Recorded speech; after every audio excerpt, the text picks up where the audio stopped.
kalau kita happy dengan uang kita, aspek yang lainnya mungkin juga bisa jadi happy. Dan sebaliknya, kalau kehidupan kita happy di berbagai macam aspek, situasi keuangan kita juga happy.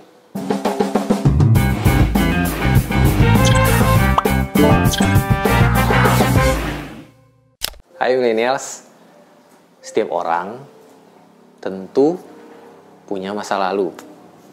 Masa lalu, terus pengalaman dengan uang, lalu datang dari latar belakang keluarga yang berbeda, termasuk situasi ekonomi dan sosial, sampai di mana dia bergaul, kemudian ada yang namanya adat istiadat, dan termasuk juga agama dan kepercayaannya. Dan semua hal yang barusan gue sebutin ini mempengaruhi psikologi keuangan seseorang. Seseorang itu ya lu dan gue. Nah, dalam video ini gue mau bahas yang namanya pengalaman dengan uang. Dalam bahasa Inggris disebut sebagai money flashpoint, atau kisah masa lalu tentang uang. Tapi ini bukan kisah romantis seperti lagunya Glenn ya. Lagunya Glenn. Terus yang namanya pengalaman masa lalu ini ada banyak. Nah, gue nggak mau ceritain secara teori, gue kasih contoh aja. Misalnya pada saat gue masih kecil, orang tua gue minjemin uang ke kerabatnya untuk ngebuat bisnis. Tapi bisnis itu kemudian bubar atau bangkrut, uangnya nggak balik. Sampai ke 30 tahun kemudian, gue udah menjadi milenial dewasa, uang itu nggak balik juga. Hal ini bisa membuat gue melihat pengalaman buruk orang tua gue, membuat gue menjadi orang yang tidak mau meminjamkan uang ke siapapun, baik itu kerabat dekat atau bahkan misalnya meminjamkan uang untuk modal bisnis, padahal gue yang jadi investornya, tapi gue nggak mau minjemin. Atau sebaliknya, gue nggak berani mau minjem uang karena pengalaman buruk dulu. Terus ada contoh yang lain, misalnya kalau gue datang dari keluarga yang miskin, ada dua kemungkinan. Gue akan berusaha keras maksimal mungkin kerja untuk mendapatkan uang supaya gue punya kehidupan yang lebih baik, bisa sekolahin anak gue, bisa punya masa pensiun yang mencukupi, dan enggak mau membuat sandwich generation yang baru. Tapi ada kemungkinan yang satu lagi nih, gue akan bermental seperti orang miskin. Gue jadi namanya rendah diri, nggak mampu bersaing, nggak mau sekolah karena ngerasa suatu saat maupun gue sekolah, mau investasi apapun, ya gue akan tetap sama menjadi orang miskin. Nah, itulah contoh tentang pengalaman masa lalu dengan uang. Sekalian ini namanya pengalaman asuransi. Kalau untuk keluarga yang mungkin di masa kecilnya orang tuanya rajin membayar asuransi preminya, misalnya di masa lalu nih, dulu banget nih tahun 90-an, biasanya agen asuransi datang ke rumah untuk menagih premi. Kemudian apabila keluarga itu, mohon maaf nih, mengalami kemalangan secara keuangan, asuransinya cair nih pertanggungannya. Nah, maka anak kecil ini akan melihat manfaat asuransi. Dan setelah dewasa nih hari ini tahun 2022, asuransi itu akan nempel dalam pikirannya menjadi sesuatu yang wajib dia miliki dalam strategi perencanaan keuangan. Tapi kalau nih dulu anak kecil ini ngelihat orang tuanya kecewa dengan agen asuransi, kecewa dengan perusahaannya karena klaimnya nggak bisa didapetin pertanggungannya. Bisa jadi sebenarnya faktanya kita nggak tahu di belakangnya apa ya. Tapi yang ketahuan adalah klaimnya gagal, dia kecewa dengan agen asuransi. Di masa kini, anak yang udah jadi dewasa ini juga akan mengcopy situasinya. Gue nggak mau punya asuransi karena agen asuransi itu banyak yang bohong. Ayo, mana yang agen asuransi di sini yang suka bohong? Nggak ada kan? Terus ada contoh yang lain lagi. Misalnya, waktu lo kecil, lo ngelihat bahwa orang kaya itu jahat. Orang kaya itu suka menindas yang miskin. Maka pada saat lo besar, lo akan berpikir bahwa lo nggak akan mau jadi orang kaya, lo nggak akan berusaha memaksimalkan pekerjaan lo, bisnis lo, atau mengembangkan diri lo supaya bisa jadi orang kaya.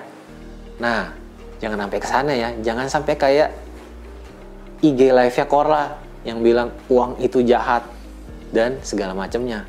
Itu pengalamannya dia. Pengalaman lo kan pasti beda. Bahkan seorang yang kembar aja punya sudut pandang nilai hidup yang berbeda. Mereka mungkin memilih profesi yang berbeda, tapi ini mungkin. Lalu belum tentu mereka juga menikah dengan orang kembar yang kakak beradik, atau mempunyai cita-cita bahkan hobi yang sama. Ada kemungkinan, tapi tidak pasti.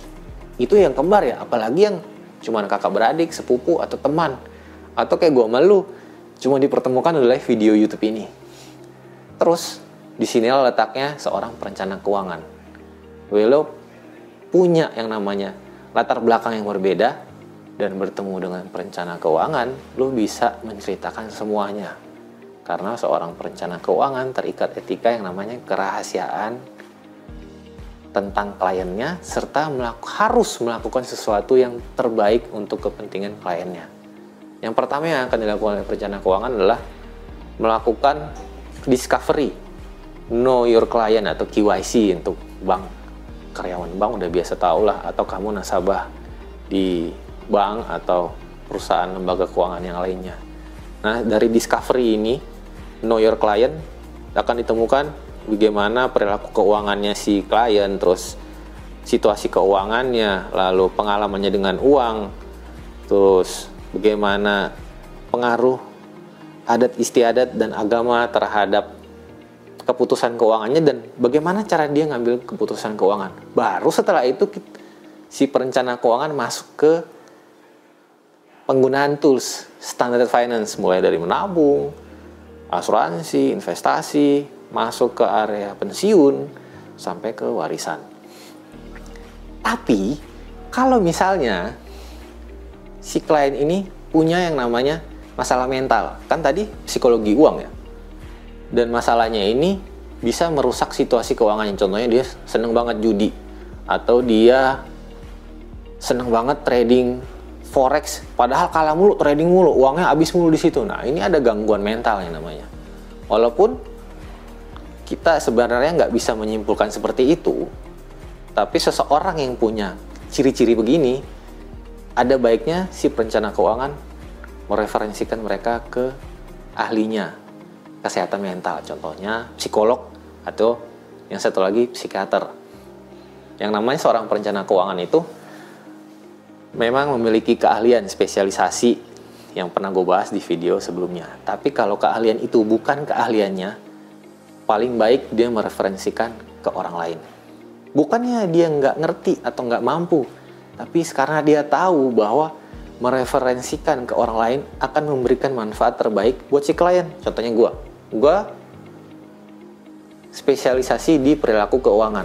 Kalau ada yang nanya tentang investasi, ya oke, gue belajar, tapi lebih baik orang ini atau klien ini gue referensiin ke ahlinya investasi, ke investment spesialis, supaya dia mendapatkan benefit maksimal, optimal sarannya untuk kebutuhan investasi. Atau misalnya asuransi, dikasih referensi ke insurance spesialis.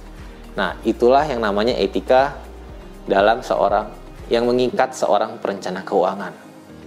Ujung-ujungnya yang namanya perencana keuangan itu akan menjadi seperti teman curhat atau tour guide dalam menjalani petualangan kehidupan keuangan. Yang ujung-ujungnya lagi adalah mencapai yang namanya financial wellness, kebahagiaan, kesejahteraan. Dan uang itu ada yang bilang nggak penting, ada yang bilang uang itu penting. Tapi satu hal yang mungkin mendekati pasti, bahwa segala hal yang penting dalam kehidupan kita terhubung dengan uang.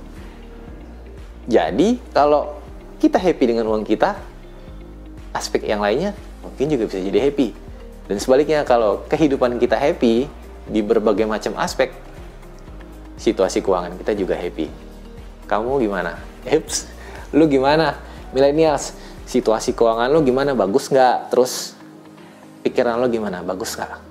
Kalau lu punya curhat, kirim DM ke gua via Instagram. 2 akun gua, Erik Marnisa dan India Gold. Atau curhatan yang bisa dibaca publik, boleh tulis di bawah. Atau lo mau punya pendapat lain, atau lo mau cerita pengalaman masa lalu lu, atau pengalaman masa lalu orang. Kan kalau nyeritain pengalaman masa lalu orang namanya bukan curhat ya, tulis di kolom komentar, like dan subscribe ya. Video ini nyampe di sini dulu. Bye bye.